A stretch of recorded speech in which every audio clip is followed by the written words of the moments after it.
Só um, dois, três, quatro, cinco, seis. Não, eu vou até as 3 da manhã.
Rogério.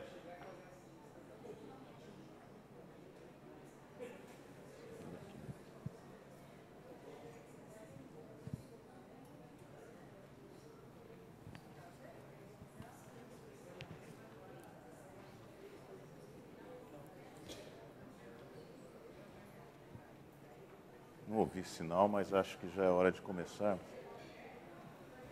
Bom dia a todos. Vamos começar, né? Pensei que a Gisele ia dar um recital para a gente.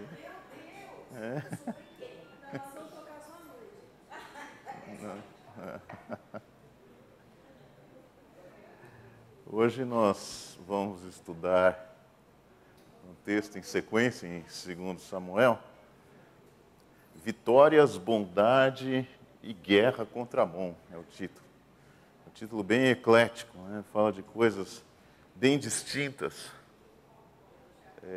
na carreira de Davi como rei em Israel, né? Recapitulando um pouco os capítulos passados, vindo de 1 Samuel, nós tínhamos Saul ainda rei, mas era um rei decadente, e um rei que não só o seu reinado estava decadente, mas ele já estava anunciado por Samuel, um dos primeiros profetas, digamos assim, o último dos juízes, anunciado por Samuel que Saul não haveria de continuar como rei, não ele, ou melhor dizendo, a sua dinastia não haveria de continuar.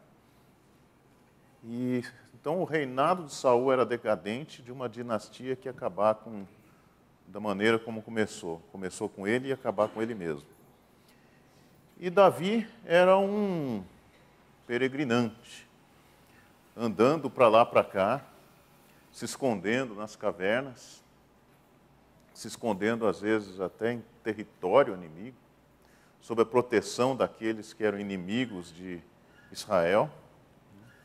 Isso em 1 Samuel. Por fim, uma batalha decisiva em que Saul morre, não só Saul, mas Jonatas, que era herdeiro por parte dessa linhagem real, né? Mas Jonatas também morre na batalha. De qualquer maneira, Jonatas havia já dito a Davi que ele entendia Davi ser o verdadeiro rei em Israel, sucessor de Saul.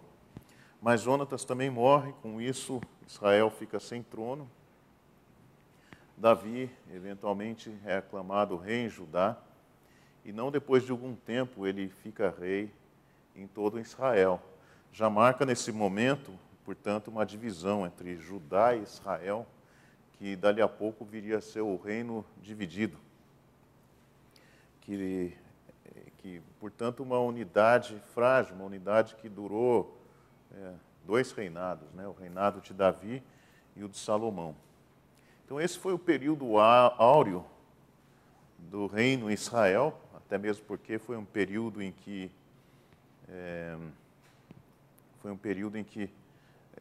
todo Israel viveu junto, debaixo de um único rei. E também foi um período áureo porque houve nesse período o apogeu militar, de uma maneira ativa, né, demonstrada por Davi, que conquistou muito senhorio, não só em Israel, mas também nos povos vizinhos. E depois em Salomão, que manteve esse senhorio, mas também que junto com esse senhorio veio uma prosperidade secular no reino de Israel, como nunca mais houve. Como Jesus depois viria dizer, nem Salomão em toda a sua glória, porque a maior glória neste mundo do reino em Israel aconteceu no tempo de Salomão. Esse é um período do apogeu, portanto, e esse título curioso aí, Vitórias, Bondade e Guerra, fala justamente de Davi como rei se estabelecendo de uma maneira inequívoca, como tal. Não só rei em Israel, mas como tal reconhecido pelos povos vizinhos, que acabaram sendo, por conta de guerras, né, acabaram sendo levados a reconhecer o senhorio de Davi. Esse é o texto que vamos olhar, mas esse texto tem algumas implicações muito importantes que a gente depois vai ver no Novo Testamento. Vamos dar uma olhadinha nisso também. Antes de chegarmos ao texto, vamos dar início com uma oração. Lígia, você quer orar para a gente? Senhor nosso Deus, te agradecemos por estarmos aqui na Tua casa mais uma vez, para aprendermos mais da Tua palavra, para recordarmos algumas vezes textos que passamos sem prestar muita atenção. Que esta aula seja útil para a nossa vida no dia a dia. Em nome de Jesus, amém. Amém. Tem aquela música de umas décadas atrás, que ficou muito conhecida aqui no nosso meio, né? Glória para sempre. De vez em quando a gente ainda a ouve sendo cantada aí, né? Letra belíssima, que junta vários textos da Bíblia espalhados na geografia aqui das páginas da Bíblia, né? Mas junta de uma maneira belíssima, né? Glória para sempre ao Cordeiro de Deus. E diz lá, a raiz de Davi, ao leão de Judá, que é esse texto de Apocalipse 5, que diz que Jesus é a raiz de Davi. Um outro texto de Mateus, 2 cegos iam seguindo a Jesus, seguindo por algum tempo, né, e clamando, a gente entende, clamando mais de uma vez, né? Tem compaixão de nós, filho de Davi. Então, Davi estava no vernáculo aqui dos escritores do Novo Testamento, né? O que quer dizer filho de Davi? O que quer dizer raiz de Davi? Vamos olhar isso daí, mas antes vamos olhar o nosso texto. 1 Samuel, 2 Samuel, capítulo 8. Capítulo 8 precede a discussão no capítulo anterior, em que Davi quis construir um templo. E Deus disse, não você, mas o seu descendente. E com isso ficou estabelecida uma promessa do trono da casa de Davi. Promessa de Deus. E essa promessa deixa claro como vem a partir das prerrogativas de Deus. E depois dessa promessa, nós vemos aqui ações de graças de Davi, né? E tem uma palavra que aparece aí bastante, se a gente for ver o finalzinho do capítulo 7, versículo 29, ó Senhor, o disseste, e com a tua bênção será para sempre bendita a casa do teu servo. A palavra servo aqui se repete bastante na oração de Davi.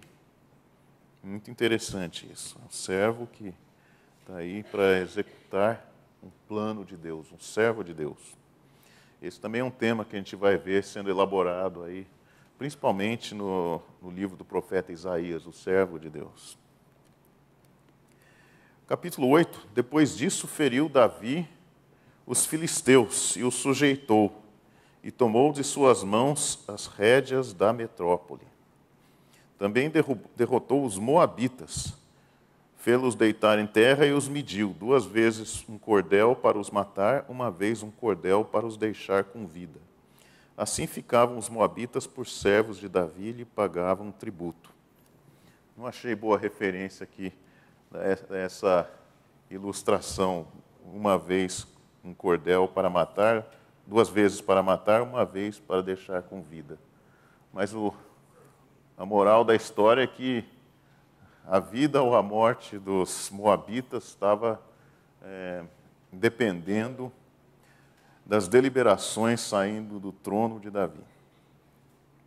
Então aqui a gente vê os filisteus subjugados, a gente vê aqui os moabitas subjugados, né?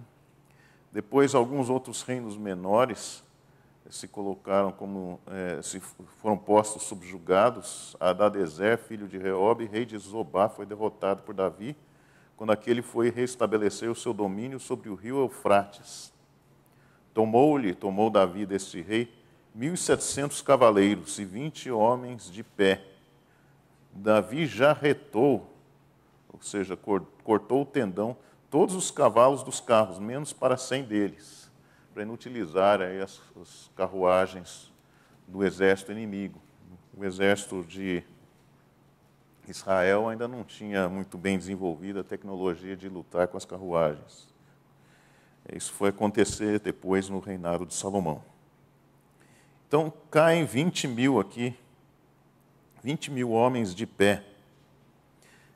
O rei da Síria quis intervir nisso daí. Obviamente, eram vários reis lidando com a questão de quem ia ser o poder político da região, né?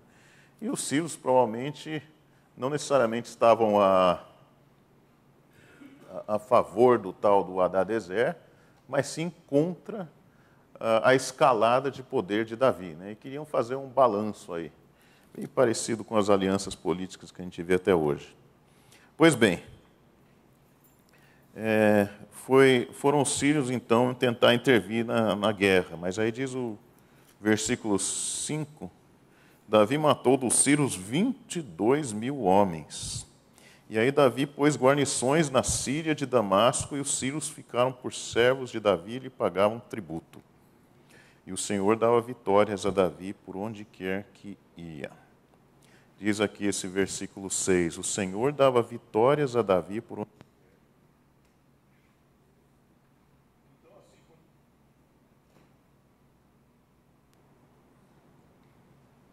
Acho que acabou.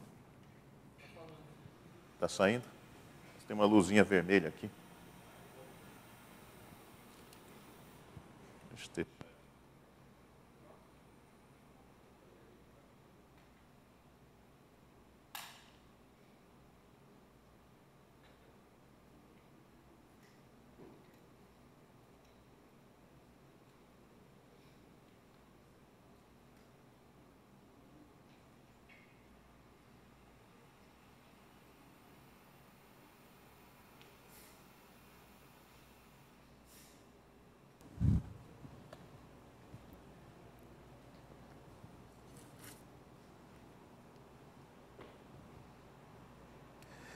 O versículo 6, né, termina, o Senhor dava vitórias a Davi por onde quer que ia.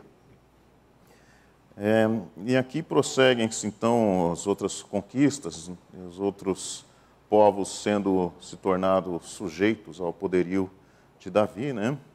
Versículo 13, ganhou Davi renome, quando ao voltar de ferir os sírios, matou 18 mil homens no Vale do Sol. Não sei se alguém está fazendo a conta aqui, mas o número está ficando grande, né?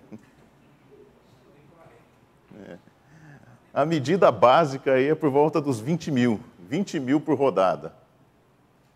A gente não para pensar o quanto significa isso em termos de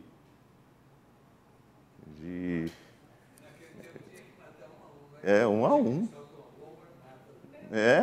A produtividade não era moderna, não. Então, dava trabalho, né?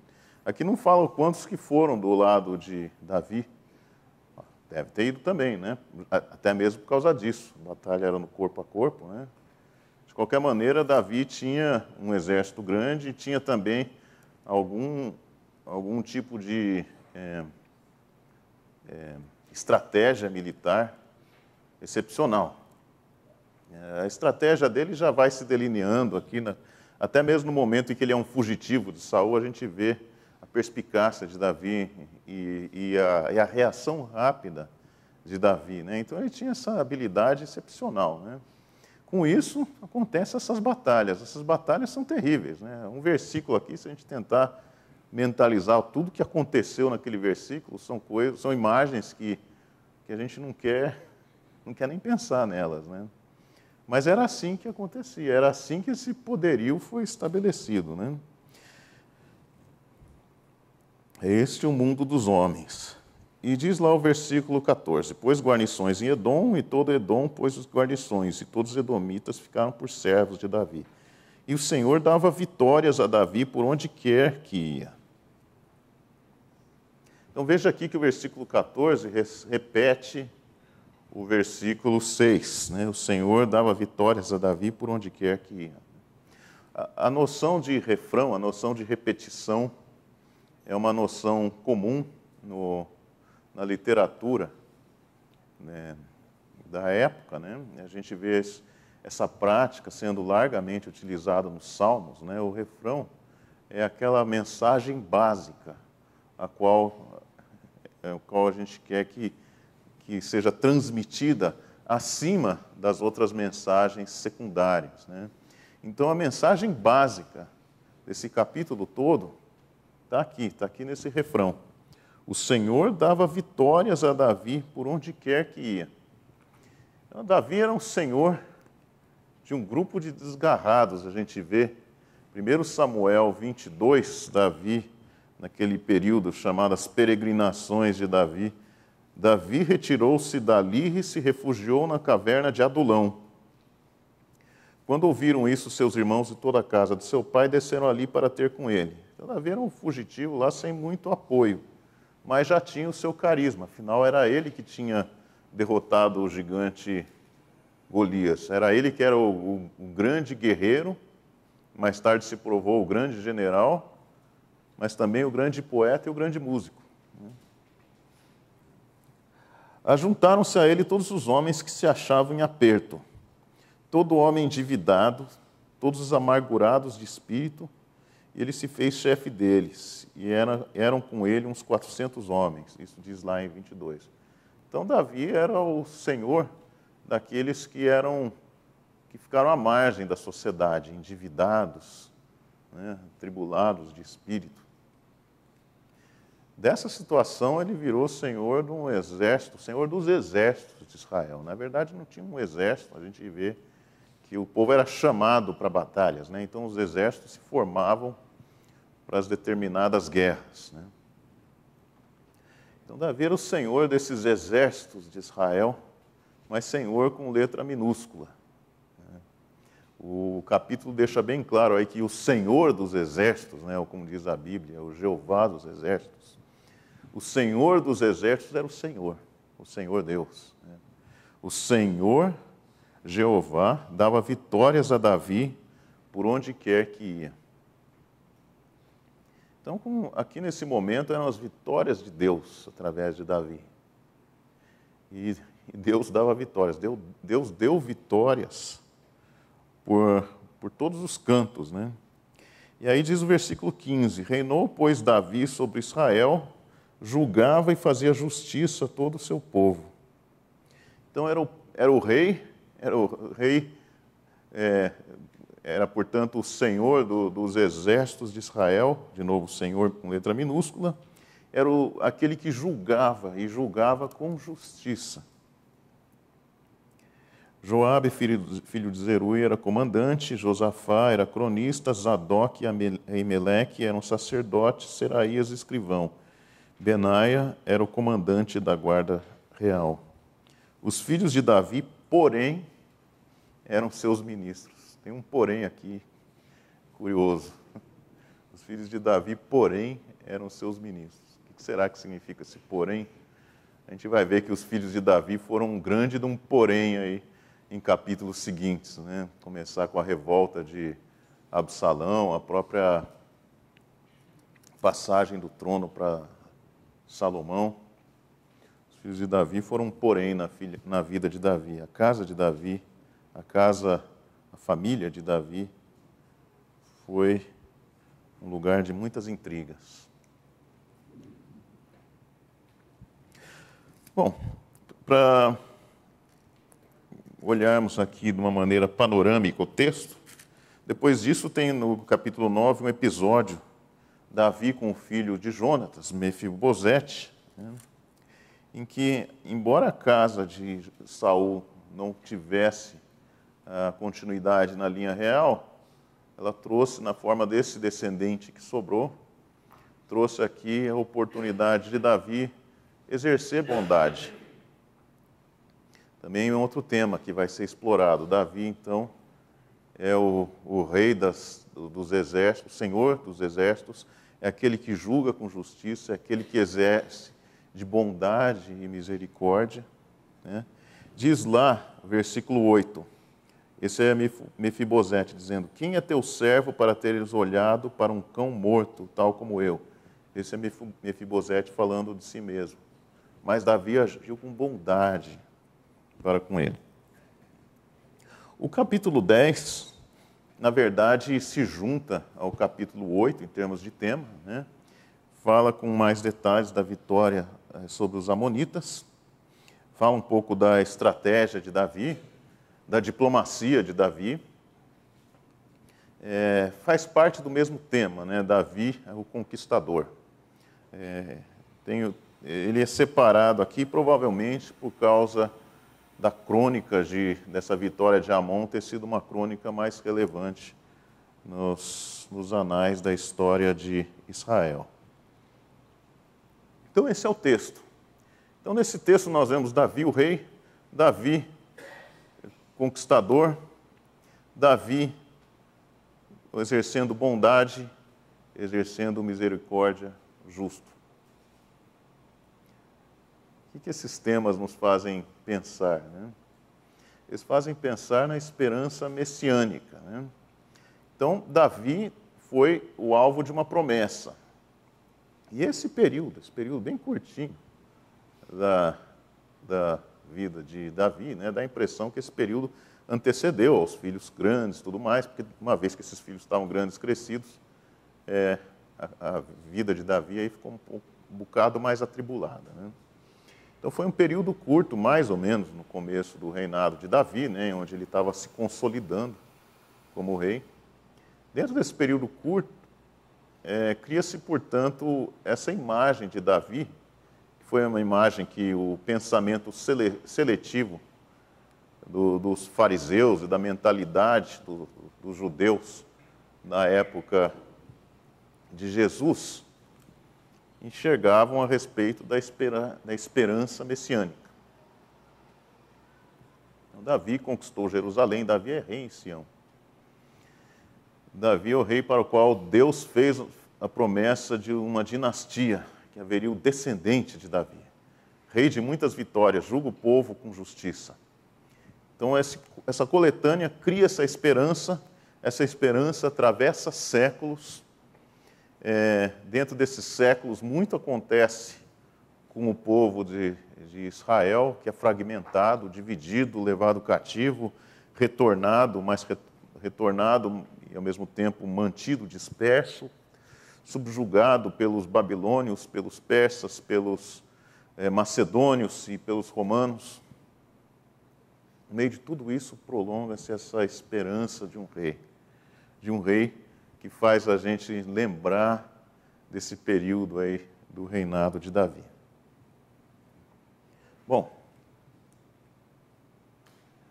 essa esperança, obviamente, tem que idealizar um rei Davi, que é diferente da biografia desse rei Davi, que nós a vemos aqui claramente na Bíblia, né? Então, a gente tem que remover várias controvérsias da vida dele, inclusive controvérsias que já haviam acontecido antes de chegarmos nesse momento aí idealizado, né?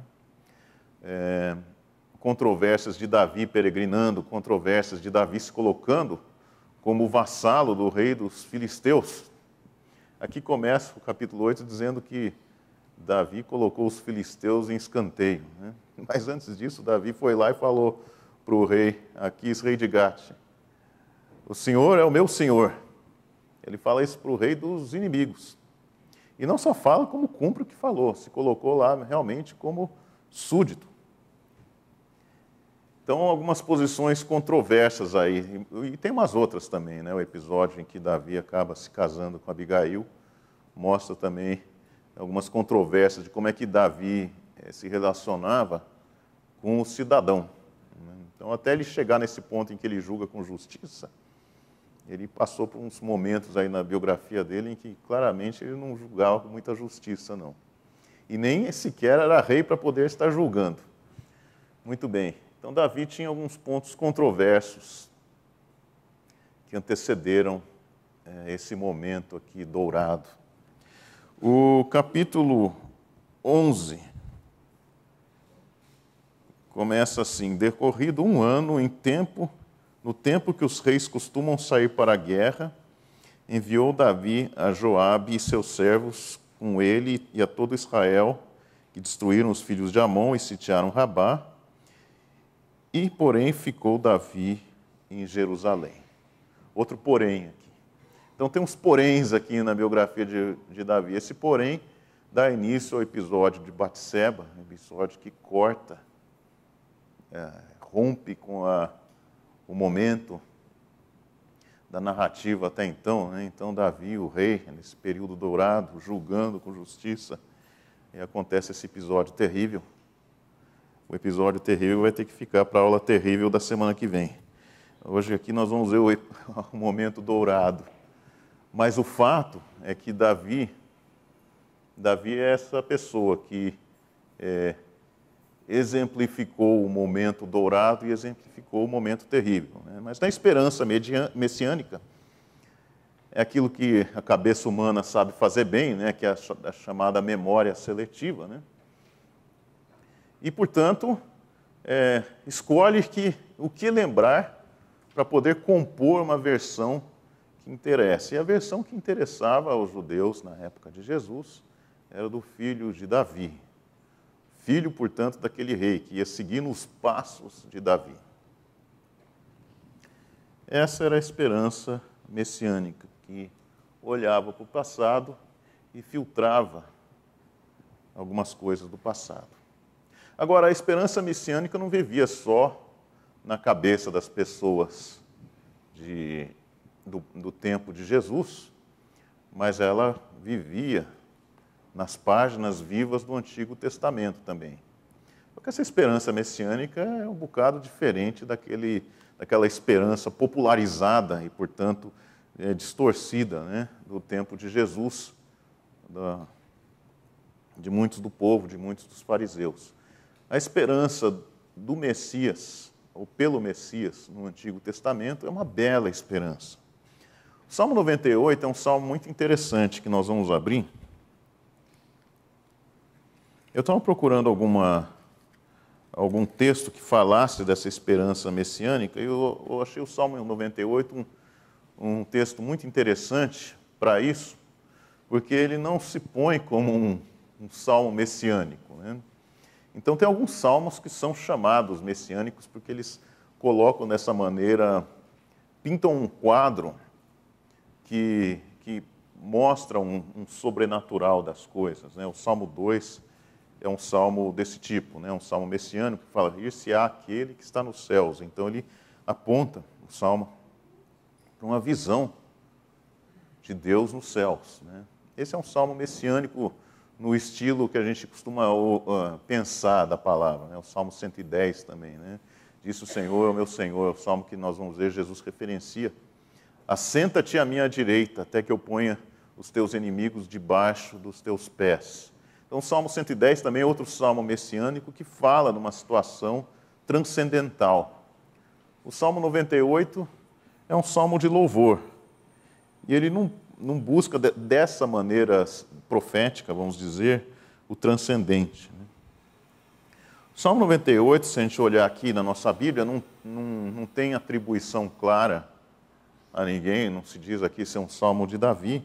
O Salmo 96, a gente vê que tem uma referência cruzada em Crônicas, e diz lá que foi o primeiro salmo comissionado a Asaf, né, e a partir do qual criou-se uma tradição de salmos, né, dos filhos de Asaf.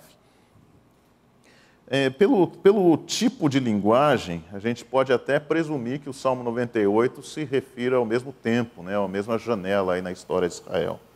Portanto, se é ou não contemporâneo a Davi, a gente não sabe, mas tem o jeito daquilo que teria sido contemporâneo à época de Davi. Salmo 98, interessante ler esse salmo e comparar com o texto do reinado de Davi, esse pequeno pedaço do reinado de Davi, que está nos capítulos de 8 a 10, que nós estamos estudando hoje, né? Salmo 98, portanto. Cantai ao Senhor um cântico novo, porque Ele tem feito maravilhas. A sua destra e seu braço santo lhe alcançaram vitória. A gente também já viu esse salmo musicado. Nós estamos lendo vários textos musicados hoje. O Senhor fez notória a sua salvação, manifestou a sua justiça perante os olhos das nações. Lembrou-se da sua misericórdia e da sua fidelidade para com a casa de Israel. Todos os confins da terra viram a salvação do nosso Deus. Celebrai com júbilo ao Senhor todos os confins da terra. Aclamai, regozijai-vos e cantai louvores. Cantai com harpa e louvores ao Senhor, com harpa e voz de canto, com trombetas e ao som de buzinas. Exultai perante o Senhor, que é Rei. Ruja o mar e a sua plenitude, o mundo e os que nele habitam. Os rios batam palmas e juntos cantem de júbilo os montes, na presença do Senhor, porque ele vem julgar a terra. Julgará o mundo com justiça e os povos com equidade. Quando a gente olha aqui, a gente pensa no rei Davi, né? Comparar esse salmo com o reinado de Davi. Né? Tem um braço santo que alcançou a vitória. A gente pensa nas vitórias de Davi, a gente pensa nos cânticos de Davi. Antes já tinha tido um processional de Davi trazendo a arca a Jerusalém, né? Também com trombetas e aos sons de buzinas, harpa e voz de canto. Então tem algumas emanações aqui daquela figura de Davi, mas aqui transcende em muito a pessoa de Davi. Né? Ele não é rei de Israel. Rujam o mar e a sua plenitude. Né? Ele é rei, o Senhor, ele é rei sobre tudo, inclusive sobre a natureza. Um paralelo interessante, um paralelo contrastante que é interessante, se a gente voltar ao texto de 2 Samuel 8, mas deixando esse outro aberto também, fala lá que Davi, portanto, tinha a pax davídica, e aí Davi então podia reinar sobre Israel. Versículo 15. Reinou, pois, Davi sobre todo o Israel, julgava e fazia justiça a quem? A todo o seu povo. Quer dizer, depois de colocar aquele grande fardo sobre todos os povos vizinhos, né, eles foram subjugados e pagavam tributo. Né? Davi fazia justiça a todo o seu povo. Então não era a todos os povos, não. A justiça de Davi era parcial ao seu povo. Agora a gente pode comparar com o Salmo 98, versículo 9. Na presença do Senhor, porque ele vem julgar a terra, julgará o mundo com justiça e os povos com equidade. Eis aqui quem é maior do que Davi. Jesus depois diz, eis aqui quem é maior que Salomão, né? E eis aqui quem é maior que Davi. Jesus, maior que Davi e que Salomão. É essa a promessa messiânica, essa verdadeira promessa messiânica. Do qual Davi, portanto, tem que ser uma imagem. Né? O outro texto, esse sim, é conhecido como profecia messiânica, é o texto de Isaías 11. Lindo texto. A gente pode ler.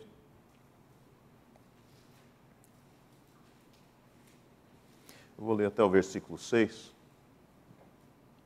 Do tronco de Jessé, e a gente sabe quem é Jessé, né? De Jessé veio Davi. Do tronco de Jessé sairá um rebento, e das suas raízes um renovo. Repousará sobre ele o Espírito do Senhor, o Espírito de sabedoria e de entendimento, o Espírito de conselho e de fortaleza, o Espírito de conhecimento e de temor do Senhor. Dependendo de como a gente faz a conta, aqui a gente encontra 7 Espíritos, que seria a maneira corrente de fazer essa conta, né? E é uma referência que também a gente vê os 7 Espíritos de Deus em Apocalipse, né? Para demonstrar a abrangência do Espírito do Senhor. Deleitar-se-á no temor do Senhor, não julgará segundo a vista dos seus olhos, nem repreenderá segundo o ouvir dos seus ouvidos, mas julgará com justiça os pobres e decidirá com equidade a favor dos mansos da terra. A gente vê algum paralelo aqui com o Salmo 98? Ferirá a terra com a vara da sua boca e com o sopro dos seus lábios matará o perverso. É uma justiça, né? Uma justiça que também já causa uma separação. Já tem aqui as emanações do tema do juízo final. A justiça será o cinto dos seus lombos e a fidelidade o cinto dos seus rins. O lobo habitará com o cordeiro e o leopardo se deitará junto ao cabrito.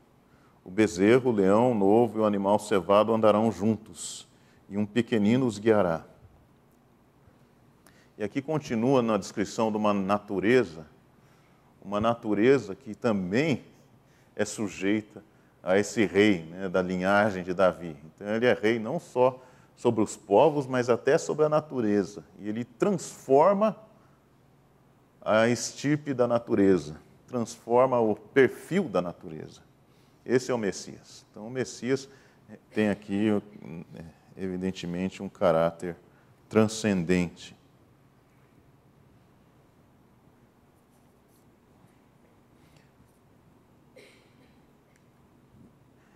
Esse é o filho de Davi, na leitura do Antigo Testamento. Esse termo filho de Davi vai aparecer, portanto, no Evangelho. Tem aqui algumas referências em Mateus. Se a gente olhar Mateus 9, 27, episódio dos cegos. Esse é um episódio que faz a gente pensar um pouquinho. Dois cegos que foram curados por Jesus, Mateus 9, 27. Partindo Jesus dali, seguiram-no 2 cegos, clamando: tem compaixão de nós, filho de Davi. Tendo ele entrado em casa, aproximaram-se cegos e Jesus lhes perguntou: credes que eu posso fazer isso? Responderam-lhe: sim, Senhor. Então lhes tocou os olhos, dizendo: faça-se-vos conforme a vossa fé. E abriram-se-lhe os olhos. Jesus, porém, os advertiu severamente, dizendo: acautelai-vos de que ninguém o saiba. Saindo eles, porém, divulgaram-lhe a fama por toda a terra. Então Jesus ia andando lá e os cegos, para pedir a ajuda de Jesus, pediu pela compaixão do filho de Davi. Jesus eventualmente os recebe e conversa com eles. Então, de forma que, de uma certa maneira, Jesus entende o título que estava sendo atribuído e responde a esse título. Agora vem a pergunta, né? O que os cegos estavam pensando quando eles chamaram Jesus de filho de Davi? E o que Jesus estava pensando quando Jesus se entendeu como filho de Davi, já que Jesus interagiu com os cegos a partir dessa chamada? Vamos ouvir uns comentários aqui.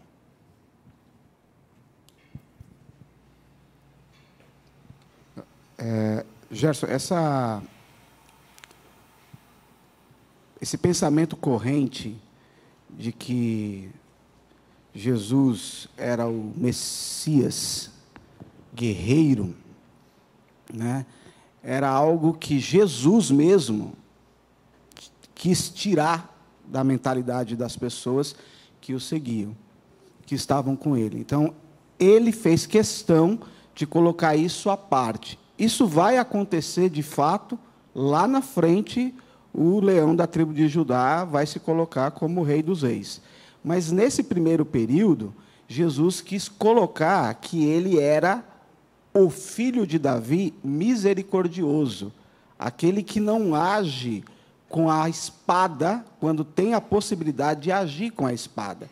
Foi a misericórdia que ele agiu para com até o próprio rei Saul, né? Então, ele agiu com misericórdia nessa primeira fase, ele agiu com compaixão até com o marido de Abigail, né, que ele foi misericordioso ainda não estando na posição de rei, ele foi misericordioso. Mas esse pensamento corrente de que ele era o rei dos reis, o restabelecedor do trono real, militar, miliciano que Davi foi, ele quis tirar. Até João Batista tinha esse pensamento, né?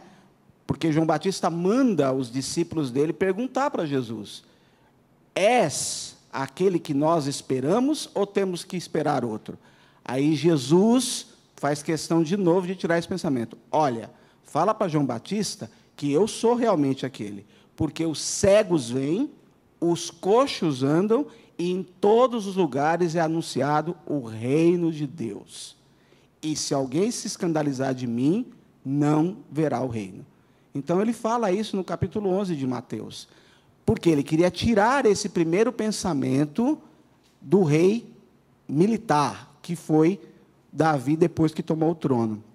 Antes, Davi era, de fato, o rei ungido, mas o rei misericordioso, por isso que ele agregou a si pessoas que eram colocadas de lado, pessoas desprezadas, né?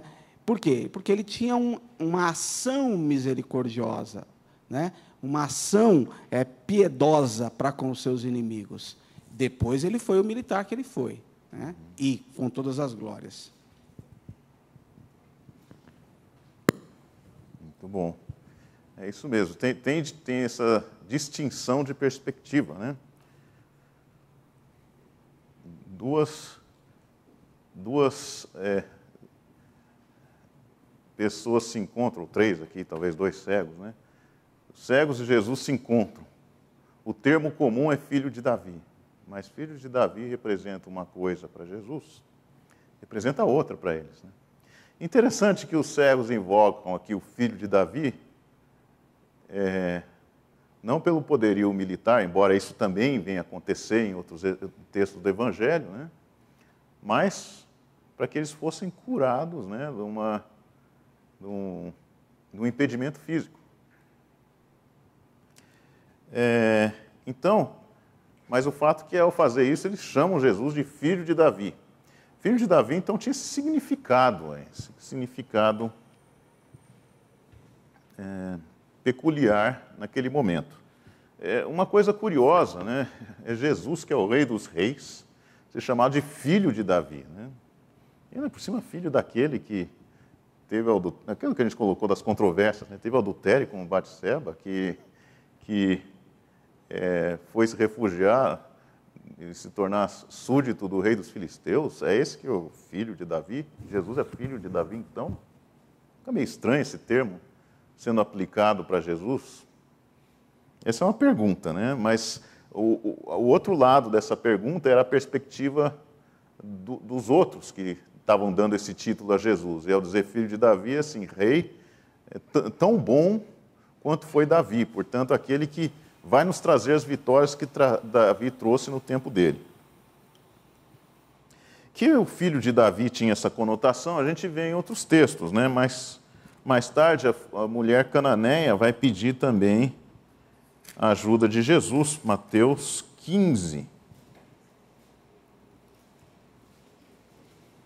Eis que uma mulher, 15, 22.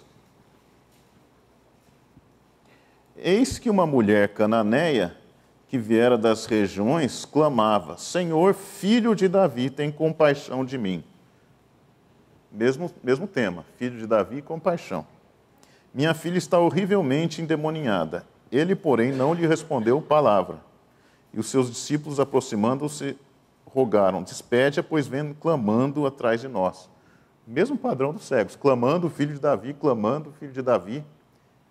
E a gente vê também o mesmo padrão dos episódios de cegos. Jesus aqui diz que ele, porém, não lhe respondeu palavra. No texto anterior, a gente lê que os cegos iam clamando, e só quando Jesus entrou dentro da casa, de uma casa, e que, portanto, ele estava num ambiente privativo, é que Jesus foi conversar com os cegos. Enquanto eles iam clamando lá, Jesus não respondeu também. Então tem um padrão aqui, um padrão que Jesus usa ao ser chamado de filho de Davi. E E Jesus aqui, interessante que a resposta de Jesus, a princípio ela parece uma resposta dura, bom, ela é uma resposta dura, mas essa resposta desperta uma pergunta que não está feita aqui, mas está feita nas entrelinhas, né? A pergunta é o seguinte: o que você quis dizer quando me chamou de filho de Davi? Ainda mais você que não é uma cananeia, não é da linhagem aqui dos judeus. É isso que Jesus está perguntando. Os seus discípulos disseram: despede-a, pois vem clamando atrás de nós. Mas Jesus respondeu: não fui enviado senão as ovelhas perdidas da casa de Israel. Essa é a pergunta que Jesus fez. Não está formulado dessa maneira, mas é isso que Jesus está perguntando para ela. Ela, porém, o veio e o adorou. Interessante. O que ela quis dizer com o filho de Davi? Ela quis dizer algo diferente, porque ela veio e o adorou, dizendo: Senhor, socorre-me. Então ele respondendo disse, você vê que ele fez a mesma pergunta de uma outra maneira: não é bom tomar o pão dos filhos e lançá-lo aos cachorrinhos. Ela, contudo, replicou: sim, Senhor, porém os cachorrinhos comem das migalhas que caem da mesa dos seus donos. Então ela transformou a questão aqui do filho de Davi, desse que traria essa vitória, como as muitas vitórias de Davi, para aquele que era o Senhor, a verdadeira esperança messiânica, que julgaria os povos, né? Não aqueles de Israel apenas, mas os povos. Então lhe disse Jesus: ó mulher, grande é a tua fé, faça-se contigo como queres. E desde aquele momento sua filha ficou sã. Então Jesus foi chamado aí nessas ocasiões de filho de Davi.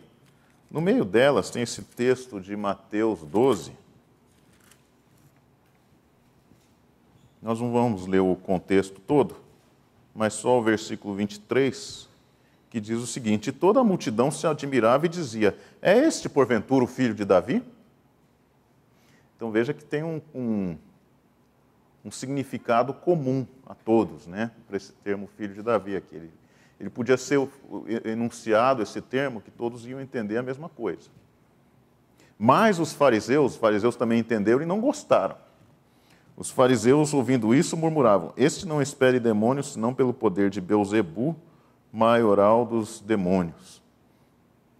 Quer dizer que eles ficaram muito irritados, né? A gente pode, se você for tentar mentalizar esse texto aqui, imaginar a cena, os fariseus ficaram furiosos quando eles ouviram a hipótese de Jesus ser o filho de Davi. É isso que aconteceu. Então eles escolheram uma resposta que trazia uma versão alternativa, mas que também servisse de insulto. Era isso que eles estavam fazendo.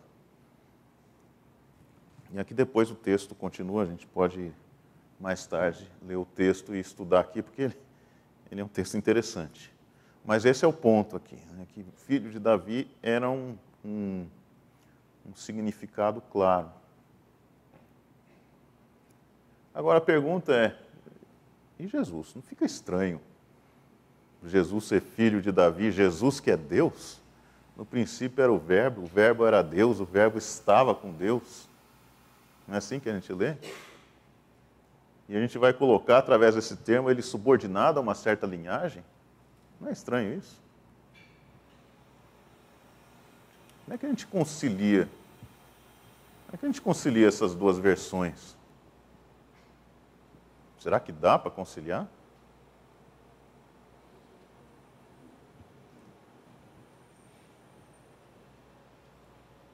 Será que Jesus era mesmo, nesse sentido, filho de Davi? Ou era um termo que ele aceitou ser aplicado a ele próprio? Como é que a gente entende isso? Não sei se alguém quer comentar alguma coisa. Mas esse é um dilema. Esse é um verdadeiro dilema. Na verdade, esse é um dilema que o próprio Jesus explorou com aqueles ao redor, né? Ele explorou na forma de uma charada. Mateus 22. Cristo, filho de Davi, Mateus 22, 41. Jesus colocou uma charada para os fariseus. os mesmos que disseram que era por Belzebu, maioral dos demônios, que ele expulsava os demônios. Reunidos os fariseus, interrogou-os Jesus: que pensais vós do Cristo? De quem é filho? Responderam-lhe eles: de Davi.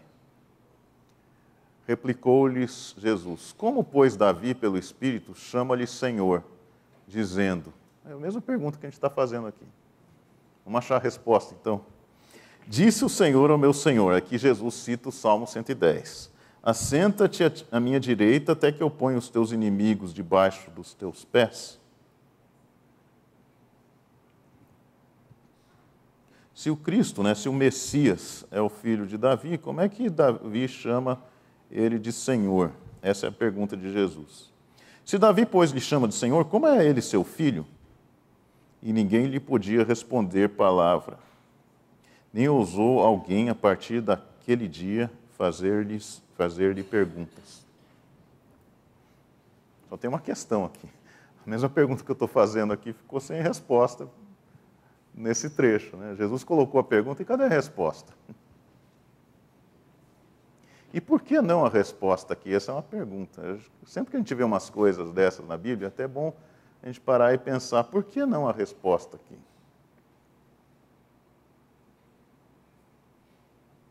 E afinal, é o Cristo filho de Davi mesmo? O que a gente deduz desse texto? Não sei se alguém quer comentar alguma coisa.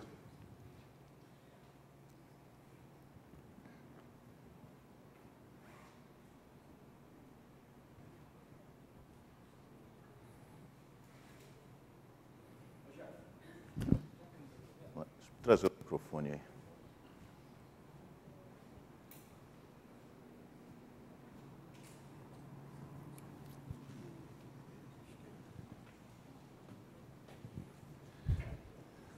O que eu acho muito interessante, é como Jesus sabe exatamente quem ele é. Então, desta forma, ele sabe o que as pessoas pensam, ele sabe o que ele pensa dele, ele, enfim, sabe exatamente quem ele é. Então, de certo modo, ele faz como tem feito ao longo da história. Meio que respeita as nossas perguntas, burrices, e vai dialogando conosco, para nos convencer, para abrir o nosso entendimento.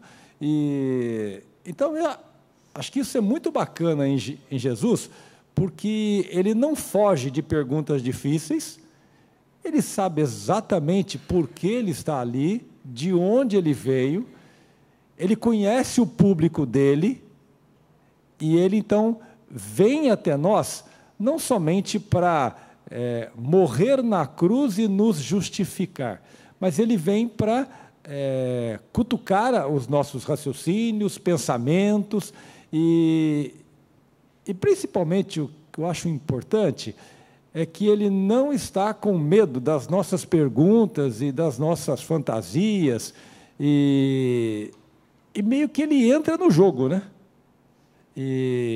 para conversar conosco, porque o nosso Deus é um Deus de relacionamento conosco. Lá em Gênesis, quando tem aquela expressão bonita que Deus vinha conversar lá com o Adão, com a Eva, na viração do dia, quer dizer, dá a ideia que isso era constante, e que ele vinha conversar, ouvir, falar, perguntar, então acho que isso é uma das belezas que a gente vê no comportamento de Jesus, E ele sabe que ele é Deus, que ele é o soberano, mas que ele também é o Deus do socorro e da esperança dos que não têm esperança. Então, realmente ele é fantástico, E não tem medo de nós e nem das nossas perguntas, É isso mesmo. O Deus do socorro. É interessante o apelo da mulher cananeia: socorre-me. E diz que o adorou. Só um segundinho. Em primeiro lugar, está claro que Jesus é o filho de Davi, porque ele aceita ser chamado assim. Ele só não aceita ser chamado em público, como a gente leu naqueles textos, porque a conotação pública era diferente da verdadeira conotação. Então a gente tem que buscar a verdadeira conotação para entender como Jesus se entendia como filho de Davi. Para complicar, ou talvez para facilitar, depende aí um pouco, Jesus também se chamava de filho do homem, que se for parar para pensar, parece mais complicado ainda entender Jesus filho do homem do que filho de Davi, mas é assim que também Jesus se intitula, o filho do homem. O filho do homem veio para buscar o que estava perdido. É importante a gente entender esses temas, eles falam coisas fundamentais para a gente. A gente tem que entender que tem dois filhos de Davi. Tem o filho de Davi humano, que é aquele descrito na genealogia de Mateus. É aquele que tem, de fato e de direito, juridicamente no mundo, o direito de sentar no trono. Ele veio da linhagem de Davi, ele está como um descendente direto de Davi, daquele que tem o direito de paternidade humana de sentar no trono. É o descrito pela genealogia. Quando você pega a genealogia de Mateus, este homem, ele é, de fato, geneticamente, o DNA de Davi. Esse é o homem. E ele tem o Davi real, o Davi de Deus, o Davi que Deus disse para Davi que ia ter um trono eterno. Porque todos os tronos de Davi, eles foram passageiros e secundário até Jesus. Quando Jesus veio da linhagem de Davi, ele é o único que tem o direito de ter o trono eterno. Porque você sempre vai ter um descendente até Jesus. Depois de Jesus não há nenhum outro descendente de Davi. Jesus foi o último descendente de Davi. E não houve mais linhagem de Davi. Então, há os dois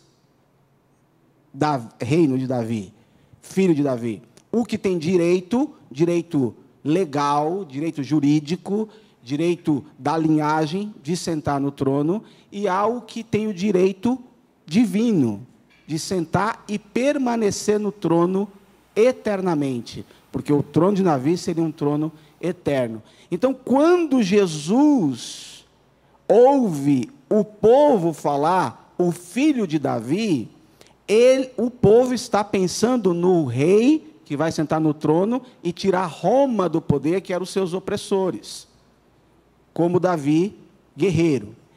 Quando Jesus aceita, mas em reserva, como você disse lá, em reserva, entra na casa e recebe esse título, ele está recebendo como vindo da parte de Deus. Eu realmente, de fato, divinamente sou o rei. Por isso que ele fala para Herodes, quando Herodes está julgando ele, você é o rei dos judeus? E ele responde, você verá o Filho do Homem vindo na sua glória. Aí ele assume, eu sou, de fato. Ele não nega, porque essa era a acusação dos judeus. Olha, ele está dizendo que ele é o rei. Ele fala assim, você é o rei dos judeus? E ele diz, eu sou, e você verá o Filho do Homem virá vindo na sua glória. Ele assume isso. Eu vou parafrasear, e dizer que então tem, portanto, duas dimensões ser filho de Davi, a dimensão genealógica e a dimensão da promessa de Deus. Para a gente chegar numa junção dessas dimensões, a gente vai ler o texto final, da raiz de Davi. O texto da raiz de Davi tem a ver com aquele texto de Isaías 11, que da raiz nasceria um renovo. Aquele texto é muito interessante, porque o filho de Davi, na verdade, vem da raiz, do tronco de Jessé. Ele antecede, ele vem das bases, ele vem da fundação. Se a gente olhar aqui o total da coisa, ele vem da fundação do mundo, a raiz de Davi. É isso que é a raiz, o filho é a raiz. Vamos ler lá Apocalipse 5. Vi na mão direita daquele que estava sentado no trono, esse é Deus, um livro escrito por dentro e por fora, de todo selado com 7 selos. Livro, portanto, do juízo de Deus. O livro que abre a revelação do final, da conclusão do plano de Deus para com a sua criação.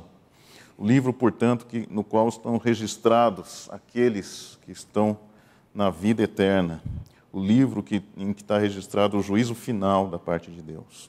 Vi também um anjo forte que proclamava em grande voz: quem é digno de abrir o livro e de lhe desatar os selos? Quem é que vai dar prosseguimento a isso, a esse juízo de Deus? Ora, nem no céu, nem sobre a terra, nem debaixo da terra, ninguém podia abrir o livro, nem mesmo olhar para ele. E eu chorava muito, porque ninguém foi achado digno de abrir o livro, nem mesmo de olhar para ele. Todavia, um dos anciãos me disse: não chores. Eis que o leão da tribo de Judá, a raiz de Davi, venceu para abrir o livro e os seus 7 selos. Então vi no meio do trono e dos 4 seres viventes e entre os anciãos, de pé, um cordeiro como tendo sido morto. É esse que é a raiz de Davi. Então é ele que pega esse livro que, portanto, sintetiza todo o drama da humanidade, mas não só todo o drama da humanidade, mas o fechamento que esse drama haveria de ter pela mão de Deus. Ele abre o livro. Por que ele abre? Porque ele é o único que é digno. Essa é a raiz de Davi. Ele é filho de Davi, mas ele é a raiz de Davi. Ao ser filho de Davi, a gente falou, que aquela esperança messiânica, para funcionar do jeito que funcionava no vernáculo popular, ela tinha que abstrair os problemas da biografia de Davi. Então tinha que pegar o que a gente chama de bom e esquecer aquilo que a gente chama de ruim. Mas o Jesus, o Filho do homem, Jesus, o Filho de Davi, ele não tem que abstrair de nada. Está valendo a biografia, porque Jesus é o rei das vitórias. Jesus é o rei da justiça, que julgaria os povos com equidade. Jesus é o rei da paz estabelecida. E Jesus é o rei também, Jesus é aquele que tem os pecados de Davi. O adultério com Batseba, a soberba que fez ele recensear para contar quantas pessoas ele tinha no exército, para chegar ao número de mais de 1 milhão. Toda essa parte controversa da vida de Davi, toda essa parte controversa das nossas vidas, nada disso precisa ser colocado, esquecido num canto, porque Deus perdoa, Deus faz isso cair no esquecimento, no fundo do mar, diz o hino. Então essas coisas não precisam sumir da biografia de Davi, elas podem ficar lá. Podem ficar lá, mas foram apagadas pelo único que é digno. Essa é a diferença. Jesus era o filho de Davi, filho da promessa, e essa promessa transformaria aqueles que eram antecedentes para serem mais perfeitos do que a própria biografia que eles tiveram. Essa é a nossa promessa. Por isso que Jesus não é só filho de Davi, mas ele é filho do homem. Jesus, portanto, traz sobre si não só os problemas da biografia de Davi, mas os nossos problemas. E ele abriu o livro. Ao abrir o livro, ele trouxe juízo, mas ele também trouxe a escrita no livro da vida de cada um daqueles que foram salvos. Nós vamos encerrar. Alguém tem um comentário final? Então vamos orar. Senhor Deus, nós agradecemos porque Tu és digno perante o trono de abrir o livro, de receber o poder e o louvor e a honra e a glória e o domínio pelos séculos dos séculos. Senhor, que esse poder esteja presente no íntimo das nossas vidas, que possamos ser verdadeiramente agentes daquele que é o Filho do Homem, e que nós possamos fazer aquilo que Jesus fez, buscar o que está perdido e levá-lo para a salvação que vem de Ti. Fica conosco, Senhor, neste domingo. Que o Teu Espírito, que os Teus 7 Espíritos nos encham de poder, de consolo e de preparo para vivermos como filhos, filhos de Deus. Nós oramos em nome de Jesus. Amém.